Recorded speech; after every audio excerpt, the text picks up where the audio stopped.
Hi there, tech people. This is Sean Worker, your host. Delighted to have you join another show. We explore the business tech trends, fads, and real life of the services industry, mainly focused on the travel, tourism, hospitality, retail, and restaurant industry, as well as the services around that support all that. Today, I'm really happy. We really got two great guests. So with Bob Hecht, who is a former partner with Alex Partners with their technology and restructuring practice. He's an advisor to numerous companies, including Wilson James. And then, of course, we've got the CTO of Wilson James, Biju Chudasama. He's their company, Wilson James, provides security, construction logistics, aviation services, and technology services across a number of spaces. It's great to see you, Bob. It's great to see you, Biju.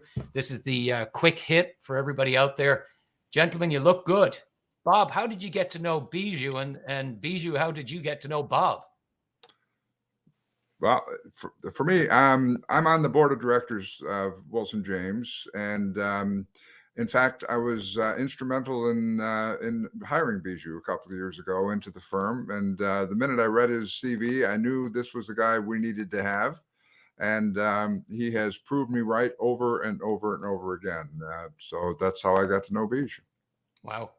So Biju, you got to know Bob through, the interview process. Is that right?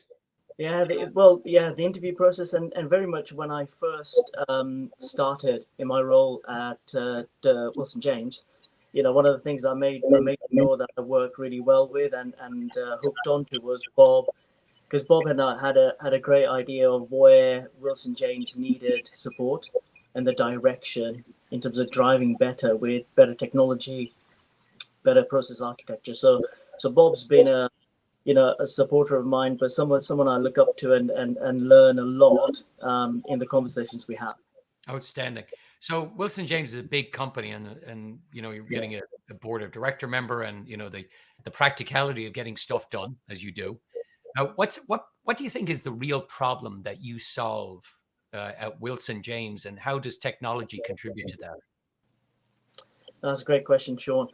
I think when you look at the 6,000 individuals that we employ across the three sectors. So if you look at aviation, construction, and then core security, the key aim from my perspective was how does technology help drive onboarding the right individuals, scheduling them to commence work at the right times for our clients, and ultimately everyone wants to get paid correctly and on time. And I think from my perspective, Sean, that was my driver in terms of identifying areas of the organization that accelerated that. That's pretty straightforward. Get people to the right place at the right time and get them to know what job they're meant to do and then pay them. It can't be that simple. Surely it can't be that simple. And it isn't. And it isn't. If you can imagine an organization over the last 30 years that has then built up a tech stack, a platform of different solutions. So part of, I've been there now 2.5 years, and part of the challenge has been how do you kind of slowly prize away at identifying areas where you can accelerate some of that innovation. So you have some examples of that, Biju, because that's a critical point that oftentimes the architectural plan kind of comes after the stuff's already in. So how did you approach that? I mean, you had a legacy system. How did you change what you felt needed to happen? So again, I give you an example, Sean. Recently, with the challenge that every organization in the UK is facing is people, right? How do you recruit people fast enough? And one of the areas we highlighted was we had a process, we had a platform that just wasn't in tune with what we needed, what our businesses needed. Especially look at what aviation is going through now, Sean. You watch the news and the delays that passengers are having because there just aren't enough people. We're facing the same thing in the areas we focus in aviation. So one of the very quick wins we made through last year was let's change the way and the technology we use to attract people.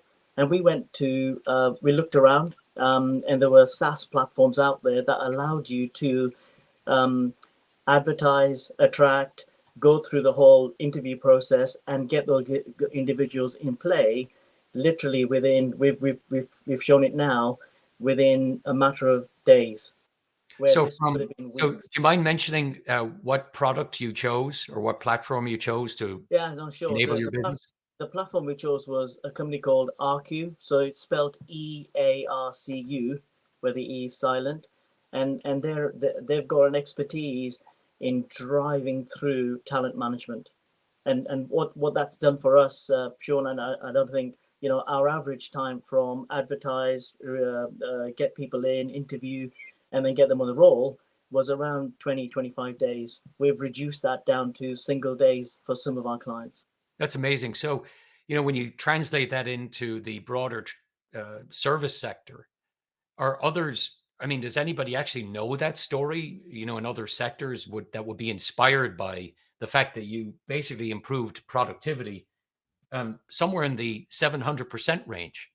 Yeah, and I think so. We did our research, Sean, and I'm going back to over 12 months back, identifying what other organisations out there were doing in moving away from traditional ways of recruiting individuals, because we needed the right individuals, we needed motivated individuals, and the thing with Sean, we at Wilson James, it's about careers. So it isn't someone come in help us for a bit. Actually, we want people to join us and stay with us, and make Wilson James their kind of home while they work. And so we looked around, and there were a number of big players who had migrated from their kind of monolithic solutions, be that on-prem to ERQ or RQ, and we thought, and we did the whole thing deployment.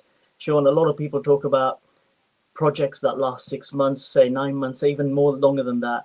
The ERQ project for us, from contract sign to that first deployment, 7 weeks. That's amazing. So we're kind of getting to the wrap section. I just want to bring in Bob here for a second. And again, everybody who's listening, we have the long form following after this with the extended vodcast.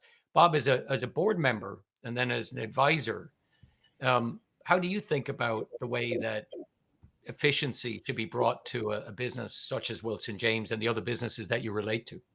Well, I think Biju just stated one of the best examples that I could state, and then I've been repeating it to other people that I work with. I think, number one, it's focus. Number two is the drive, and number three is the experience that Biju brings to the party and his team, and his ability to coordinate that team in a meaningful way so that things happen quickly. There's definitely due diligence that's done, but the results happen rapidly. And one thing I will say too about Biju is that he is a collaborator and has the communication style that resonates with not only the board, myself included, but also with the senior management team at Wilson James.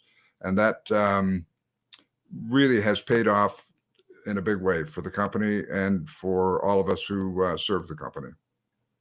So, thank you both for that. So, Biju, you get the last 20 seconds on tips and takes that our listeners should appreciate, I think, with your wealth of experience, and then, of course, jump over to the extended podcast. So, what are your 2 or 3 tips or takes? Sean, keep it simple. Focus on the outcomes. I think a lot of my esteemed colleagues out there think about the platform, think about what it does, what the input specification is. Something that we talk about in Wilson James a lot is let's focus on output. So thank you both for that. I know it's amazing how quickly 10 minutes goes. So, when you think about the takes on this, it is about collaboration, it is about engagement, and it is actually having the business focus to actually get efficient. So from all of us at Hunter Gatherer that's powering this and No Vacancy Live, we thank you for your time, and we'll see you next time.